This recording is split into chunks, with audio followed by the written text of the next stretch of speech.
Tell me for the weekend, sir. I'm looking for a set of guitar strings. Do you know what sort of strings you're looking for? Hello,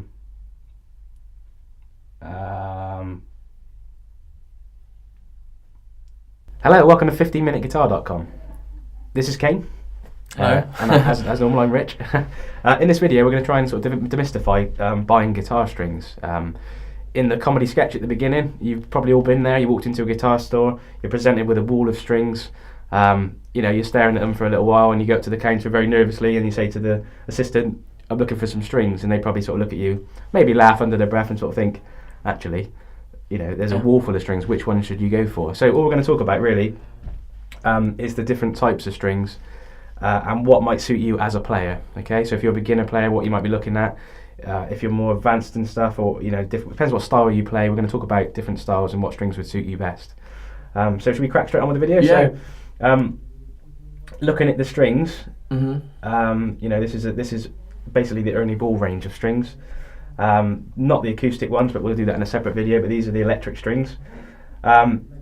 If you walk into a guitar shop and you're presented with a wall full of guitars, the most common set of strings that you're going to encounter would probably be a set of nines. Yeah. It's the most common set of strings that go on a guitar, that go out to to the general public, because they feel nice to play. Yeah, they want you to buy the guitar because it feels really nice and easy to play. You're not going to go into a shop and they're going to have a set of 12s on it, because it will be difficult to play. You'll be fighting with it, and you probably go, you judge the guitar on the set of strings that are on the guitar. So it's really important. So actually, I would say that a set of nines is probably already on them. Already on the guitar. Yeah. What do you think the next most common set of strings are then, okay? Judging by the fact that these ones are already open, I would say the 10s, just because they're a little more sturdy. You'll probably find that sometimes 9s are a little bit too slinky, pardon the pun, and that they break quite They're easily. actually super slinky, mate. Oh, they're super slinky. Well, there you go. I would say 10s are probably where you want to find your middle ground. Would you agree? Yeah, I think so. I mean, it depends what type of player you are. I know that guitarists that are, really fast fusion players that maybe use a set of 8s, and I think Brian May uses a set of 8s as well, which is quite unbelievable because he's sort of a rock guitarist, so you'd think he'd have a heavier set of strings. But as far as I know, and I'm aware that he actually uses a set of 8 strings. So it all depends as well, and this is what's really important to say. It all depends on what style of music you're playing. Mm-hmm. So some of these strings, You're not going to play heavy metal on a set of 8s, are you? No. Because it's going to sound like elastic bands, probably, just like twanging against the fretboard. So what is the difference actually? I know we're saying 8s, 9s, 10s, but what do they actually mean? Yeah, okay, so what we're talking here is in terms of gauge, okay, so there's a thing called a feeler gauge. I think that's the right way to... Mm-hmm. I think that's what it's called. Yeah, so it's a feeler gauge. And basically, a gauge is just like the thickness of the string, so how thick a string is. So if it's a gauge 9, that's a certain gauge. If it's a 10, it's slightly thicker, okay? So as the number goes up, the string gets thicker, all right? Just a good thing to think of as well is the order of the strings is normally the thinnest to the thickest. So the 9s is the thinnest string, the 42 is the thickest string, yeah? So when you're like restringing, which we're going to do in the second half of this video, you don't put you don't open the pack of strings really excitedly and they'll go into different orders and you get your strings on the guitar in the wrong order. We've all done that, yeah? Mm-hmm. I've done that. Yeah, so when I started out, I did that, put them on the wrong order, the wrong way round. So, it's just good to know that how the order works. It's just a gauging system, okay? And what's common lingo between us musicians as we walk into a guitar store, we know what we're going for. We always sort of gravitate towards the same set of strings. Yeah. And we normally talk in sort of numbers, don't we? So we say, Can I get a set of 10s, please? Or I'm looking for Ernie Ball's set of 10s, please. That's what, that's the sort of the lingo we're using. Well, I mean, when I was growing up and got into music, Ernie Ball was sort of all I knew. Yeah. At the time, I wasn't, because on the design, they're sort of appealing to the market. They appeal to everyone. They look like sort of sweets. You go into a sweet shop, you're like, yeah, got all this choice. That's probably a great thing for Ernie Ball's sort of marketing sort of department. So big well done on that one, because they look really like shiny. This is new, isn't it? This is recent, because it didn't used to look like this. No, they used to look a bit less shiny and a bit more. They weren't so vibrant as they are now. They're really sort of shiny packets. Mm-hmm. So that automatically, as you walk in the shop, you just go like you're just drawn to that side of the counter. Yeah. And that's a great thing. You're sort of drawn in by that shininess. I think what also might be a good thing to mention as well, also playing styles, what type of music it is, but also the guitar as well. Yep. You're not going to put really a set of 12s on perhaps a Stratocaster. No. It just they're not Unless really you're built. Steve Ray Vaughan, though. That's the Well, exactly. But- But also the action on the guitar is also quite important to note as well. If you've got a high action, Yeah. you know, if you've got a set of 12s, it's going to be really hard to get those sort of chords through. Let's try and sort of set a bit of a preference then for people watching this. If you're a beginner guitarist and you're unsure, let's try and set a bit of a preference of like what type of guitar you got, because we're going to have people watching that's probably got like a Strat. Yeah. They've got a Les Paul. They've got a Telecaster. Might have an SG. You might have, they might have an acoustic guitar. Yeah. So we're going to try and set a bit of a preference of like what you might go for if you're walking into the shop.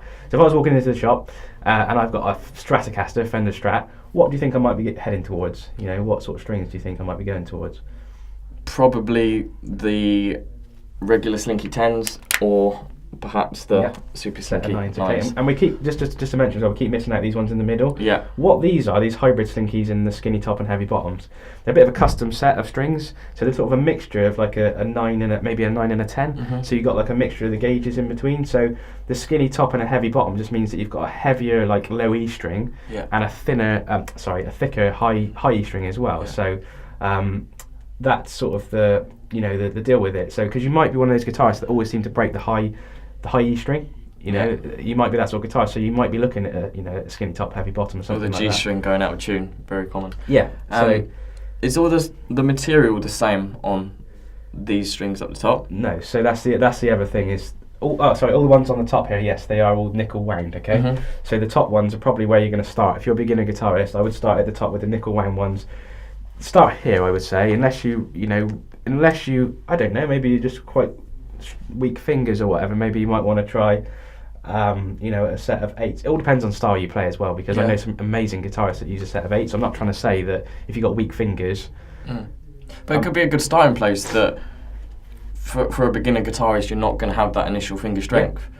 So you probably want to start on a 9s or 8s, perhaps, and sort of build your way up. But I'll put the question to you that for someone that, as a beginner guitarist, you don't really want to be spending a lot of money on strings all the time. Yeah.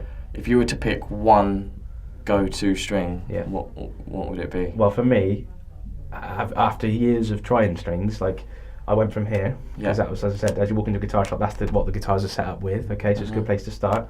I went from here, found that after a while I found them too slinky, super slinky. I found them a bit too super slinky for me, and I just find they're just too easy to bend and stuff, and I find it too overbending, and that's what I was doing. So I just went to these, so that's why the packet's open, because I put a set on. So I find that 10s are sort of a happy medium. I have experimented before as well. I've had 11s on guitars, but then generally I might tune the guitar down to a flat. So this is where it's important to talk about the tuning, really. If, depending on genre, what you're playing, if you've got, say you're like a metal guitarist or you're a blues guitarist, it might be advantageous to you to actually have a thicker set of strings, because you might be down tuning. So say you're doing drop C sharp or something like that, or a drop tuning, if you did a drop C sharp with a set of super slinkies, your strings will just be like hanging off the fretboard, they'd be proper like elastic bands, which is not going to give you a great tone or a good output. No. So where you're looking in that, and it even says on the strings that, so it says optimal for detuning or down tuning. I was going to say that. So you're probably going to be looking in a variety of 12s.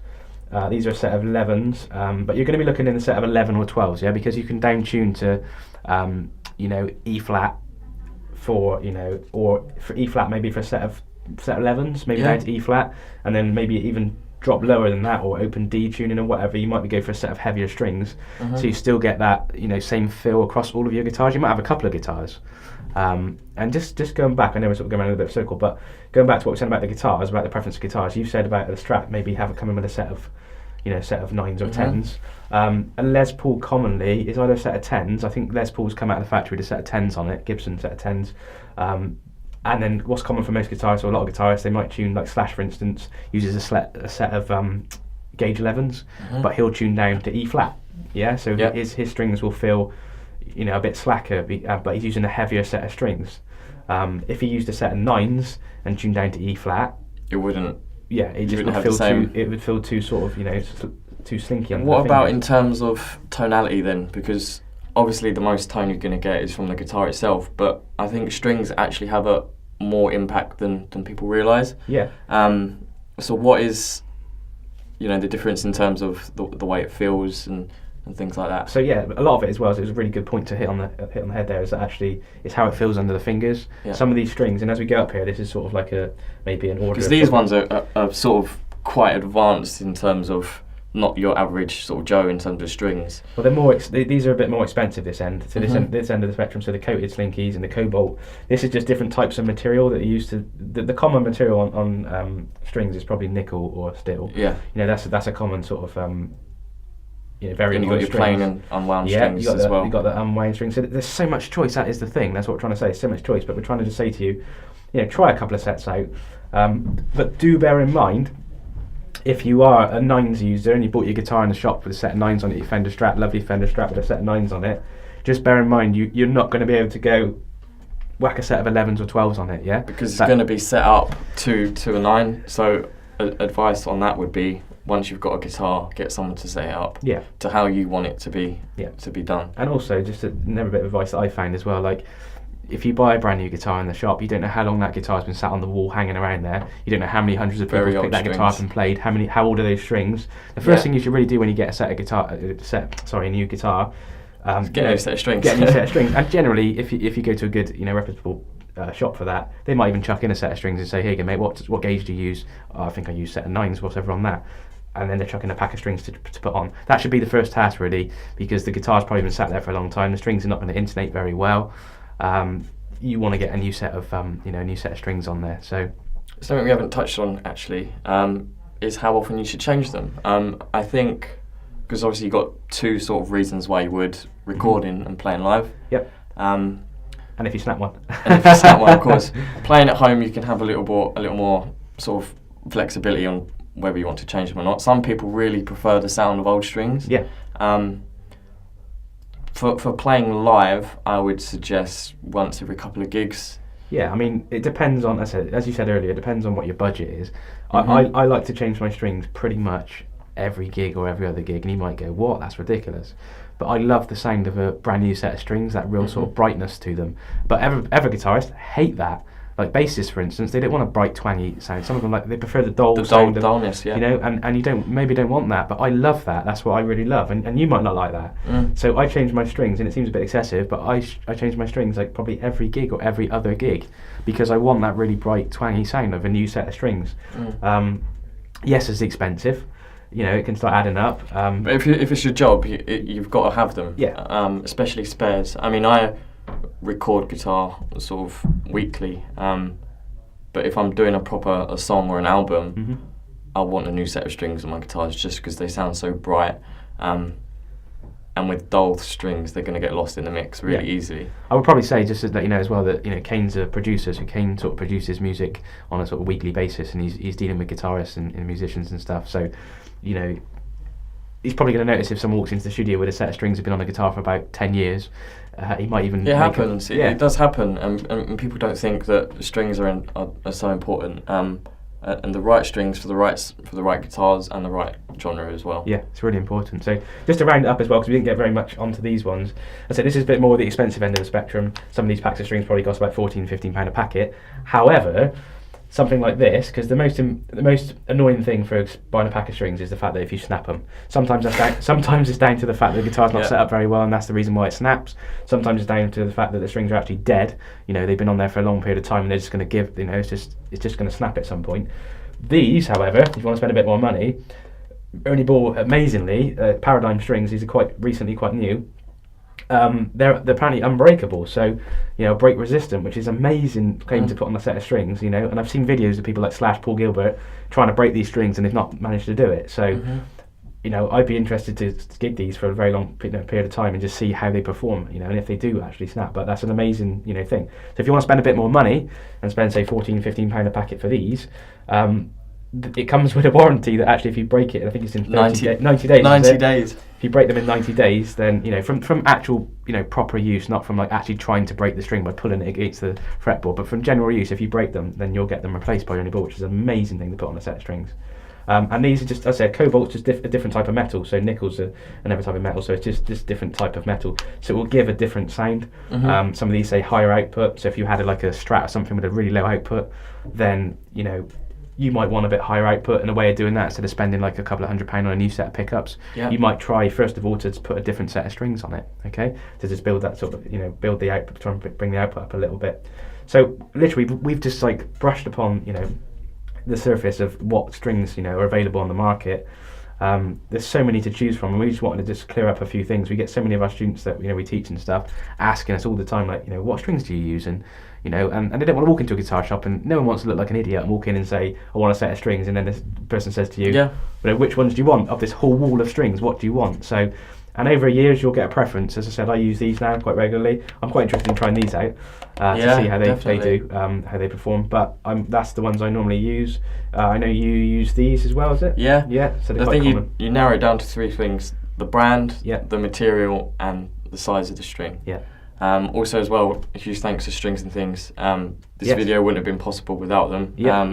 They've Yeah. kindly given us these strings Yeah. to demonstrate to you that how important it is to change them and the different types of strings. And we want to get that out there, that it's important to know what you're buying. Definitely, yeah. In the second part of this video as well, we're going to do a restring on my Ernie Ball Music Man. Just going to show you how to use that. So we'll go to that in a little bit. We hope you enjoyed this video. Don't forget to subscribe and like our channel, and I'll see you in the next video. Cheers.